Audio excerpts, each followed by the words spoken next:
Hi, this is Gene at DNS Bait, and this report is current as of Saturday the 10th here.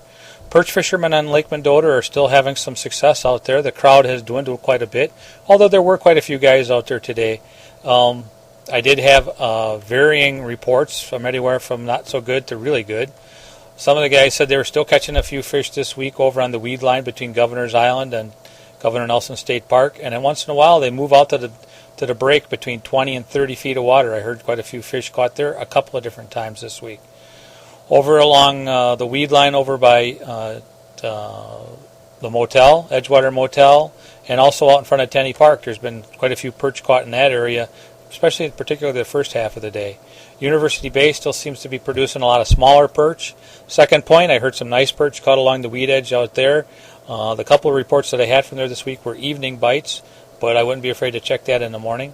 And over on the west side of the lake, and particularly up by the hatch cover, but also down by Spring Harbor, I've heard fish anywhere from 16 to as deep as 33 feet of water over there. And even today I talked to some guys that got them out in 25 to 30 feet of water.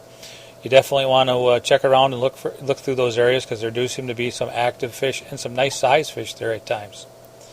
As far as bluegills go, they've been picking up a few bluegills scattered on the weed lines around the lake here. They tend to be more incidental fish than any big number of them, but I've heard quite a few fish caught around the weed lines in several areas this week. White bass, they've been getting some trolling out here in Warner Bay, particularly in the afternoon, out in Warner Bay and off of Governor's Island. And they're trolling a variety of things: crankbaits, rattle traps, jigs with twister tails on them.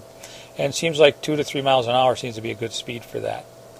I haven't really heard a whole lot on smallmouth this week, but I did hear they are catching a few and some nice largemouth on the deeper weed edges. Lake Monona has been producing some bluegill and I'm getting some decent reports of perch on the weed lines in several areas on the lake.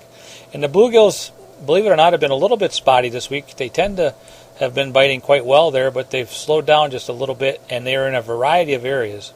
The perch seem to be tight to the weeds, and the bluegills not so much tight to the weeds, but anywhere from the outside edge of the weeds to 45 feet of water, even 50 feet of water. Of course, those fish in deeper parts of the lake are suspended. We were out this week and we got them about 20 feet down in 45 feet of water just north of the rock pile, but I wouldn't be afraid to look in quite a few other areas on the lake. Muskie fishermen have been reporting some success on Monona and on Waubesa, but it tends to be more of an afternoon to evening bite. And I haven't really heard any decent locations, but I did hear that the action has picked up quite a bit. Bass fishermen on both Monona and Waubesa report the bite being a little bit tougher lately, so I haven't got a good report for you for that. I guess that's about it for right now. If you got any questions or anything you'd like to add, you can feel free to post it here on the website, or you call me at the store at 608-241-4225. Thanks, guys.